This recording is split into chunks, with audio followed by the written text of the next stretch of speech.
Gang എന്ന് പറഞ്ഞാൽ group of ഗുണ്ടാസ് ആണ് ഗ്യാങ്. മലയോര മേഖലയിൽ ജീവിക്കുന്നവരെ ഗ്യാങ് എന്ന് ഉപയോഗിച്ചുകൊണ്ടാണ് അമെന്റ്മെന്റ് ചോദിക്കുന്നത്. ആ അമെന്റ്മെന്റ് ഇവിടെ പാസ്സായാൽ ഇപ്പം നടക്കുന്ന രീതിയിൽ അക്രമം ഒരു സമരം നടത്താനോ ജനങ്ങൾക്ക് പ്രതിഷേധിക്കാനോ സാധിക്കില്ല. നേരിട്ട് അറസ്റ്റ് ചെയ്ത് ഫോറസ്റ്റ് സ്റ്റേഷനിൽ കൊണ്ടുപോയി അവരെ റിമാൻഡ് ചെയ്യാനുള്ള അധികാരം കൂടിയാണ് കൊടുക്കുന്നത്. ഇതാരാ പാസ്സാക്കുന്നത്? ഇവിടെ മന്ത്രിസഭ ചർച്ച ചെയ്തിട്ടാണ് ഈ കരട് പ്രഖ്യാപിക്കുന്നത്. മലയോര മേഖലയിലെ ജനങ്ങളുടെ എന്താ പറയാ കാവൽക്കാരെന്ന് പറയുന്ന മാണി കോൺഗ്രസിന്റെ മന്ത്രിമാരുൾപ്പെടെയാണ് ഇതിനെ റെക്കമെൻഡ് ചെയ്ത് ഒപ്പിട്ടിരിക്കുന്നത്. എങ്ങനെ നമുക്കത് വിശ്വസിക്കാൻ കഴിയും? ഈ വിഷയം ഇത്രയും സജീവമായത് നിങ്ങൾക്കറിയാം എന്റെ ഒരു അറസ്റ്റോട് കൂടിയാണ്. എനിക്കൊരു ദിവസം ജയിൽവാസം കിടക്കേണ്ടി വന്നാലും നിങ്ങളടക്കമുള്ള കേരളത്തിലെ മുഴുവൻ ആളുകളും ഇതിനെക്കുറിച്ച് അലർട്ടായിരിക്കുകയാണ്.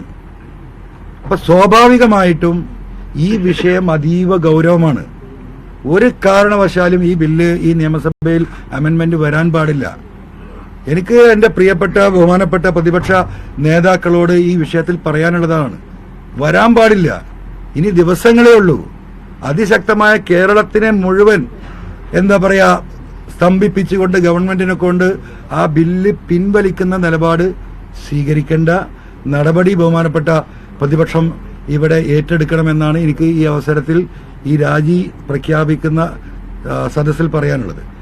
മൂന്നാമത്തെ കാര്യം, പിന്നെ നിങ്ങളുടെ അടുത്ത ആകാംക്ഷ, നിലമ്പൂരിൽ മത്സരിക്കുമോ? ഞാൻ മത്സരിക്കുന്നില്ല.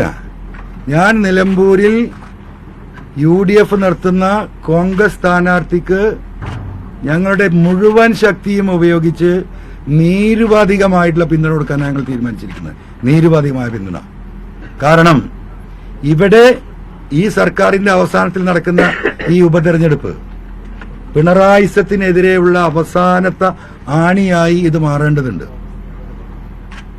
ഞങ്ങൾ ഔദ്യോഗികമായി ബഹുമാനപ്പെട്ട സ്പീക്കർ സ്വീകരിച്ചു കഴിഞ്ഞാൽ ബഹുമാനപ്പെട്ട മമതാ ബാനർജിയെ ബംഗാളിൽ പോയി കണ്ട് ഞാൻ നേരിട്ട് ഈ പറയുന്ന മെമ്പർഷിപ്പ് സ്വീകരിച്ചതിന് ശേഷം ആ രാഷ്ട്രീയ പാർട്ടിയുടെ പ്രവർത്തനമായി ഞങ്ങൾ മുന്നോട്ട് പോകും. ഇതിനെ എന്താ പറയാ സഹായിക്കുന്ന മുഴുവൻ ആളുകളെയും ഇപ്പോ ഈ വിഷയത്തിൽ ഞങ്ങളോടൊപ്പം നിൽക്കുന്ന മലയോര കർഷകരുടെ മുഴുവൻ പിന്തുണയും ആർജിച്ചുകൊണ്ട് പിണറായിസത്തിന്റെ അവസാനം നിലമ്പൂർ നിയോജക മണ്ഡലത്തിലെ ഈ ബൈ ഇലക്ഷനിലായിരിക്കും. അതുകൊണ്ട് പരിപൂർണമായ പിന്തുണ അവർക്ക് കൊടുക്കുകയാണ്. ഇപ്പൊ നിങ്ങൾ നോക്കണം, ഇനി എത്ര ദിവസമല്ലേ ഈ പിണറായിസം? 482 ദിവസം ഇനി ബാക്കിയുള്ളത്. ആരും അധികം കൊമ്പൊന്നും കോർക്കണ്ട. 482 ദിവസം അതിന്റെ കൗണ്ട് ഡൗൺ ആരംഭിക്കുകയാണ്. ഇന്ന് തുടങ്ങുകയാണ്. PV അൻവർ പാർട്ടിയിൽ നിന്ന് പോയിട്ട് ഒരു രോമം പോയില്ലല്ലോ എന്ന് പറഞ്ഞവരുണ്ട്. അത് നമുക്ക് കാണാം. അത് നമുക്ക് കാണാൻ പോകുന്ന പൂരമാണ്. അപ്പോൾ കേരളത്തിൽ നമുക്കറിയാം DIC ഉണ്ടായതിനു ശേഷം ഒരു 30% ആളുകൾ DIC തിരിച്ച് കോൺഗ്രസിലേക്ക് വന്നപ്പോൾ ഞാൻ ഉൾപ്പെടെ കേരളത്തിന്റെ വിവിധ ഭാഗങ്ങളിൽ സ്കാറ്റേഡായി കിടക്കുകയാണ്. അവരൊക്കെ പല പാർട്ടിയിലുമായി പോയി, പലതിലും രാഷ്ട്രീയ പ്രവർത്തനം നിർത്തി. ഇവരെയൊക്കെ സ്വരൂപിക്കും. പല വിവിധ രാഷ്ട്രീയ പാർട്ടികളിൽ നിന്ന് തെറ്റിപ്പിരിഞ്ഞു നിൽക്കുന്നവരുണ്ട്, അവജ്ഞ അനുഭവിച്ചു നിൽക്കുന്നവരുണ്ട്. പിണറായിസത്തിനെതിരെ നിലപാട് സ്വീകരിക്കാത്തതിന്റെ പേരിൽ പാർട്ടിക്കുള്ളിൽ മൗനികളായി നിൽക്കുന്ന ആയിരക്കണക്കിന് സഖാക്കളുണ്ട്. ഇവരെ മുഴുവൻ കൂട്ടിയോജിപ്പിക്കുന്ന ഒരു രാഷ്ട്രീയ പ്രവർത്തനം ഇവിടെ ഉണ്ടാകും. ആ രാഷ്ട്രീയ പ്രവർത്തനം ശക്തമായി മുന്നോട്ട് കൊണ്ടുപോകും. അതില് എനിക്ക് നിലമ്പൂരിലെ കാര്യത്തില് കേരളത്തിലെ പ്രതിപക്ഷ UDF നേതൃത്വത്തോട് അഭ്യർത്ഥിക്കാനുള്ളത്, നിലമ്പൂർ ഒരു മലയോര മേഖലയാണ്. സ്വാഭാവികമായിട്ടും ആ മലയോര മേഖലയിൽ മത്സരിപ്പിക്കുന്ന സ്ഥാനാർത്ഥി ആ മലയോര മേഖലയിൽ നിന്നുള്ള കൃത്യമായി ഈ വിഷയങ്ങൾ അറിയുന്ന ഒരു വ്യക്തിയായിരിക്കണം. തീർത്തും നമുക്കറിയാം, കാസർഗോഡ് തൊട്ട് തൃശ്ശൂർ വരെ വരുന്ന മലബാർ 73 നിയമസഭാ സീറ്റുകളുണ്ട്. ആ 73 നിയമസഭാ സീറ്റിൽ പകുതിയിലധികം മലയോര മേഖലയുമായി ബന്ധപ്പെട്ട് കിടക്കുന്നതാണ്. ഈ മലയോര മേഖലയിലുള്ളത് ക്രിസ്ത്യൻ കമ്മ്യൂണിറ്റിയാണ്. അവരാണ് ഈ വന്യമൃഗശല്യത്തിന്റെ ഏറ്റവും വലിയ എന്താ പറയാ അവരെയാണ് ഇത് ബാധിക്കുന്നത്. പലരും വിറ്റുപോകാൻ നിൽക്കുക കിട്ടുന്ന വിലക്ക്. സ്വാഭാവികമായും സണ്ണി ജോസഫ് നമുക്കറിയാം, നിയമസഭയിൽ എല്ലാ നിയമസഭാ സമ്മേളനത്തിലും അദ്ദേഹം ഈ വിഷയം ഉന്നയിക്കുന്ന ഒരു വ്യക്തിയാണ് ഈ ഫോറസ്റ്റുമായി ബന്ധപ്പെട്ടിട്ടുള്ളത്. അപ്പൊ ഞാൻ സ്വാഭാവികമായും രാജിവെച്ച് ഒഴിയുമ്പോൾ ആ മലയോര മേഖലയിലെ ക്രൈസ്തവ കമ്മ്യൂണിറ്റിയിൽ ഈ വിഷയത്തെ നേരിട്ട് അനുഭവപ്പെടുന്ന അഡ്രസ് ചെയ്യുന്ന ഒരു വ്യക്തി അവിടെ സ്ഥാനാർത്ഥിയാകണമെന്ന ഒരു റിക്വസ്റ്റ് ഡിമാൻഡ് UDF മുമ്പിൽ വെക്കുകയാണ്. എന്താണ് റിക്വസ്റ്റ് ഡിമാൻഡ്? നിലമ്പൂരിൽ തന്നെയുള്ള DCC president Shri VS Joy ഈ വിഷയത്തിൽ എപ്പോഴും എന്നോട് ഇന്ററാക്ട് ചെയ്യുന്ന ഒരു വ്യക്തിയാണ്. കാരണം ജോയ് താമസിക്കുന്ന ഈ കാട്ടിന്റെ ഉള്ളിലാണ്. ജോയിന്റെ വീട്ടിന്റെ മുന്നിൽ ആനയാണ്, ഇപ്പുറത്ത് പന്നിയാണ്, അപ്പുറത്തേക്ക് ഇറങ്ങിയാൽ കാട്ടിയാണ്, ഇപ്പുറത്തേക്ക് ഇറങ്ങിയാൽ സിംഹമാണ്. പലപ്പോഴും ജോയ് എന്നോട് പറഞ്ഞു, അൻവർക്ക നമ്മളിവിടെ വിറ്റ് പോകുന്നത് ശരിയല്ലല്ലോ, നമ്മൾ വിറ്റ് ടൗണിലേക്ക് പോകാന്ന് പറഞ്ഞാൽ അതൊരു ബാഡ് മെസ്സേജ് അല്ലേ, ജീവിക്കാൻ വയ്യട്ടോ, കുട്ടികളെ ഹോസ്റ്റലിൽ കൊണ്ടാക്കുകയാണ് എന്ന് പറഞ്ഞിട്ടുള്ള വ്യക്തി കൂടിയാണ് ആര്? ഈ പറയുന്ന DCC പ്രസിഡന്റ് ജോയ്.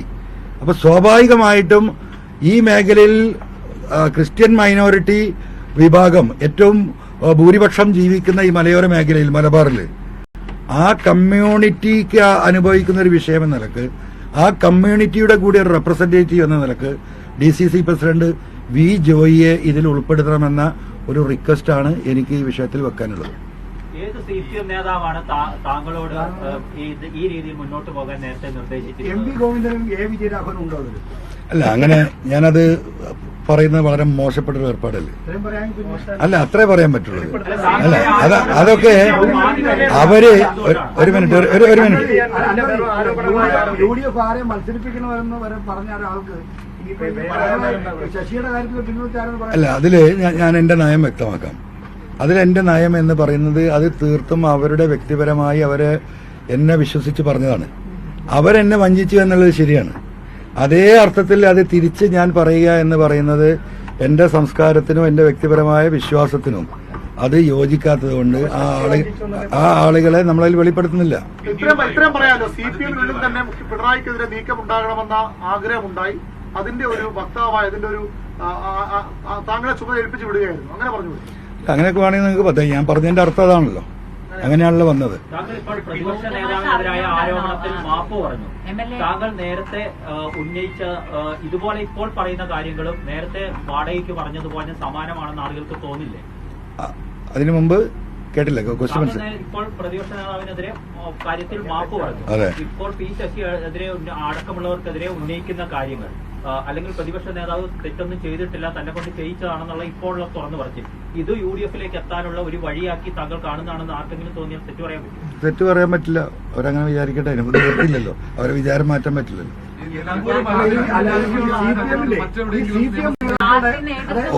ഓരോരുത്തർ ചോദിച്ച കൺഫ്യൂഷൻ. ഗോവിന്ദമാഷ് ഉൾപ്പെടെയുള്ള പാർട്ടി നേതൃത്വം അറിഞ്ഞുകൊണ്ടാണോ താങ്കൾ വളരെ സമുന്നത മുഖ്യമന്ത്രിയുടെ ഓഫീസ് ഉൾപ്പെടെ ഉള്ളവർക്കെതിരെ ഇത്രയും ഗുരുതരമായിട്ടുള്ള ആരോപണങ്ങൾ ഉന്നയിക്കുകയും അതിൽ ഉറച്ചു നിന്നുകൊണ്ട് അത് ആവർത്തിക്കുകയും ചെയ്തത്? ഞാൻ ഇപ്പോഴും അതിൽ ഉറച്ചു നിൽക്കുകയാണ്.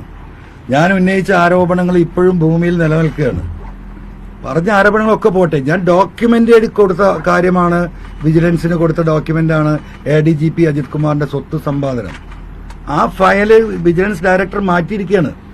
ഞാനത് ഈ കള്ള റിപ്പോർട്ട് പോകുന്നു എന്ന് പറഞ്ഞ ഈ റിപ്പോർട്ടിൽ ഒപ്പിടുന്നവൻ പോലും കേരളത്തിന്റെ ഹൈക്കോടതിയിൽ കയറേണ്ടി വരും, ജയിലിലും പോകേണ്ടി വരും.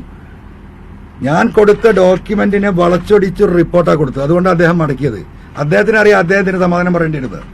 ഞാൻ അദ്ദേഹത്തിന് ഉൾപ്പെടെയുള്ളവരോട് പറഞ്ഞാണ്, ആരാണോ ഇതിൽ കളിക്കുന്നത് ആ ബാക്കിയുള്ള തെളിവ് വെച്ച് റിപ്പോർട്ട് കൊടുക്കട്ടെ. ഹൈക്കോടതിയിൽ ഞാൻ പോകും, ഒരു ജുഡീഷ്യൽ അന്വേഷണത്തിൽ ഞാൻ ഇടപെടുന്നു പറഞ്ഞാൽ. അതുകൊണ്ടാണ് ഇപ്പോ അദ്ദേഹത്തിന് ക്ലീൻ ചീറ്റ് കൊടുത്ത വിജിലൻസ് ഡയറക്ടറുടെ റിപ്പോർട്ട് ഡയറക്ടർ മടക്കിയിരിക്കുന്നത്. അങ്ങ് AKG സെന്ററിലെത്തി ഗോവിന്ദമാഷെ കണ്ടിരുന്നു, അങ്ങ് പലപ്പോഴും ഇത് സംബന്ധിച്ചുള്ള ആശയവിനിമയങ്ങൾ നടത്തിയിരുന്നു എന്നുള്ളത് വ്യക്തമാകുമ്പോൾ അവർ അറിഞ്ഞുകൊണ്ട് തന്നെയാണ്, ഏറ്റവും സമുന്നതരായിട്ടുള്ള ആളുകൾ അറിഞ്ഞുകൊണ്ട് തന്നെയാണ് ഈ ആരോപണങ്ങൾ ഉന്നയിച്ചതെന്നും അവർ നൽകിയ പിന്തുണയാണ് അതിനൊരു ശക്തി പകർന്നതെന്നും പറയാമോ? അങ്ങ് എന്തുകൊണ്ടാണ് അതൊക്കെ നിങ്ങൾക്ക് എങ്ങനെ വേണമെങ്കിലും വിലയിരുത്താം. ഒരു മിനിറ്റ്, നിങ്ങളെ ക്വസ്റ്റ്യൻ തന്നെയാണ്. അല്ല, അതാ ഞാൻ പറഞ്ഞുതരാം. ഇപ്പൊ അവരുപയോഗിച്ച വാക്ക് ഉന്നത ശ്രേണിയിലുള്ള നേതാക്കന്മാരെന്നാണ്. ഞാൻ ചോദിക്കട്ടെ, സാധാരണ ശ്രേണിയിലുള്ള ഒരു നേതാവ് എന്ന് പറഞ്ഞാൽ ഈ പണിക്ക് ഞാൻ ഇറങ്ങുമോ? അത്ര വിവരക്കേടൊന്നും എനിക്കില്ലല്ലോ. അപ്പൊ സ്വാഭാവികമായിട്ടും അല്ല, പേര് മറച്ചു വയ്ക്കുന്നത് എന്റെ സംസ്കാരത്തിന്റെ ഭാഗമായിട്ടാണ്.